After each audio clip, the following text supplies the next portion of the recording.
Hello, this is Brother Kevin, and I want to welcome you to Reformation and Revival Now, coming from the House of the Lord Mennonite Church in Lancaster, Pastors David and Linda Stofus. They were so kind to let me use this facility, and I haven't been making a lot of videos lately, but today God has been opening up some opportunities for me to do so.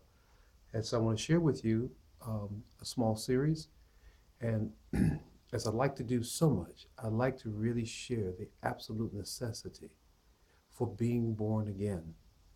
But I want you to see it as I love the reference to Genesis account because the first three chapters of Genesis really, from that, after the first three chapters, it's really kind of a repeat. Just kind of building on those first major themes introduced in Genesis 1, 2, and 3. So I want you to think of it like this: God made man in his own image. So you think about the thought of that, and you know that Adam must have looked glorious. He must have been beautiful, and Eve must have been beautiful.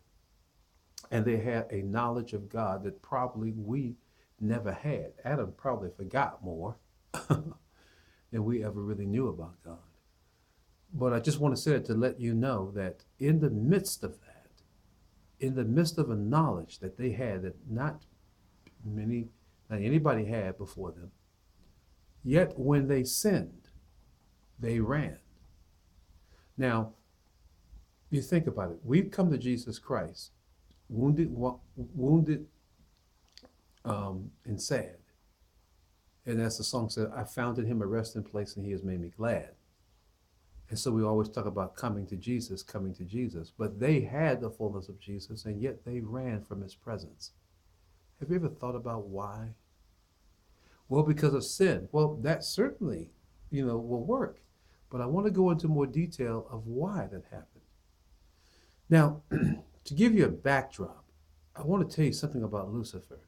Lucifer uh, was a cherub. He was Lucifer. His name meant son of the morning. He was a guardian cherub. He was a leading angel. Many people believe that he was the chief worship angel. I don't know if that's true. I probably would not fuss with that, but I'll say this: he was definitely one of God's most beautiful archangels. Um, but he became corrupted because he became enchanted with himself. And Isaiah 14 points out that he said, I will be like the Most High God. I will exalt my throne above the stars. I will mount to the mountain of assembly. You know, I will exalt my throne above God. And all these assertions he began to make. But the iniquity that was found in him, which Ezekiel brings out, Ezekiel 28:18 brings out, iniquity was found in him, and that thing was, I will be like God. So that particular thing became so radical in his heart that it literally defiled him, and he actually would be brought down instead of being exalted. That wicked revelation of iniquity brought him to destruction. And he's in judgment right now. Satan can't just run all over the universe. He's chained here. And he spends his time trying to ruin our lives. So, going back to the Garden of Eden, you think about that radical nature of rebellion that's in Satan. Now, no matter what Satan will tell you, I'm the God of this world and all this, and some of that is true, I understand. But remember, no matter what he says, he can't be God because he's created. How can something created be God? Okay, so it doesn't matter what he tells you. He's a created being. He has a beginning, he has an ending. So therefore, he's not even qualified to be considered for God at all. You see, God has no beginning, he has no end, he has no time. Satan has all those features. He has a beginning, he has an end. He doesn't know all things. He's not omniscient, he's not omnipresent. He can't even be God if he wanted to be. And he doesn't like me saying that to you. But that's just too bad. Now, getting back to Adam and Eve. Satan said to them, hath God said you should eat of any tree of the garden? And Eve said, We can't eat of any tree of the garden except for this one. We can't even touch it. Now, I'm paraphrasing a little bit. And Satan says, you shall not die. For God knows that the day you eat of it, your eyes will be open and you will know the difference between good and evil. And that'll make you like God. Praise the Lord. We have some powerful thunder out there. So they bit it. They took the bite. Now, when they took the bite, they ate the fruit from the knowledge of the tree of good and evil. And I want you to think about now what's happening. They eat the fruit, their eyes were open, they saw they were naked, and there is this running from God. Now, when you read this chapter, just go back and read it. I want you to take a look at some things. They had the revelation of God, at least equal to us. But come on, let's be real. It probably was more. But yet they ran. Why? Because a violent nature that was Luciferian entered them. They have never contended with this before. So it frightens them. It makes them think instantly God's going to get them. It makes them think that they're ashamed, everything, because now another nature is in them. And they violently ran. At this point, they're still ignorant. They're still being knocked out with what just happened. And so here comes God saying to them, Adam, where are you? And Adam says, I heard your voice in the garden and was afraid. So think about that. Adam didn't hear God's voice from heaven. He heard it from the garden.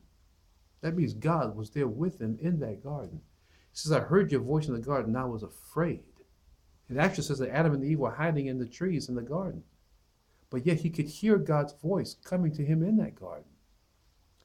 And and the Lord was used to having Adam to be open with him, says, Adam, where are you? And of course, Adam was hiding in his heart because he felt the shame, he felt the guilt. And you need to know that there is a nature change here because he never ran from God before, though God is the most powerful being there is. He was not afraid of him. Why would he be? Why would the God of the universe want to hurt me? But now a change in nature. Of course, God's going to get me. I'm guilty. I'm dirty. I'm naked. I'm evil. I mean, it just plunged that whole nature of darkness into him. And we know this is true because when God confronts him, does Adam come clean and say, Lord, I disobeyed your commandment. Lord, I didn't do what you commanded me to do, and I did not take care of my wife. No, no. He says, the woman that you gave me. So now we got a self-sufficiency here now. Hey, we got a self-preservation here now.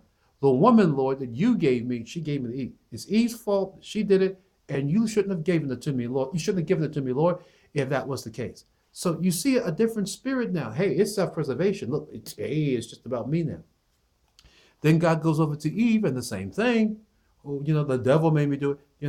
The serpent beguiled me. And nobody's taking responsibility for their sin. So whenever you hear people making excuses about their sin, this is where they got it. Right from the Garden of Eden. This is it. This is the first time you see it. At people making excuses for their spiritual condition. Don't think it's strange when people make excuses for their spiritual condition because grandfather Adam and grandmother Eve, that's exactly what they did because their nature is messed up. It's a Luciferian nature that is self-sufficient. It's a Luciferian nature that's going to be survival of the fittest. It's all about me. It's just the way it is. Their nature had to be changed. But think about it. That nature drove them out of the presence of God. God didn't drive them out. He drove them out later. They were already driven out by their nature of darkness. They were already hiding from God. This is very important because when we go through this series, you need to see the necessity for being born again. And you need to see that the spirit of this world and Satan will drive you out of the presence of God, make you not even want to serve the Lord, and make you even indifferent. But the spirit of Jesus will draw you to God. Look, God is the one that's trying to make things work here. He even introduced the blood sacrifice and the burnt offering very quickly so that he could have a relationship with this man and woman and the families that will come out of them before they die. He wants us to have a relationship, though paradise is lost for them. It's God that's coming with the mercy. Okay, so anyway, my time is up, unfortunately, and we'll get more into this in the next video. But you need to see that from the very beginning, we are sinners. And if you see that you're sinners because of what you are, as opposed to what you do, because what you do is generated from what you are. And if the first man and the first woman showed you self-sufficiency and self-preservation, it's all about me, and blaming everybody else, blaming God, blaming the woman, blaming the devil, blaming, let me tell you something, nobody taking responsibility for their actions. You know that if the original man and woman that were perfect in body and spirit and soul, if they did that after sin, that's the way you and I are, whether we want to accept it or not. I know you don't want to hear what I got to say, but you need to hear what I got to say. You need Jesus Christ. And in this series, I'm going to be preaching and showing that you need Jesus Christ now more than ever before. Now it's time to come to him. Well, anyway, I will come back in just a few moments and get into part 2. So please pray for me in Sultana and pray that I deliver this message the way he wants me to. All right, I'll see you in just a little bit. Bye-bye.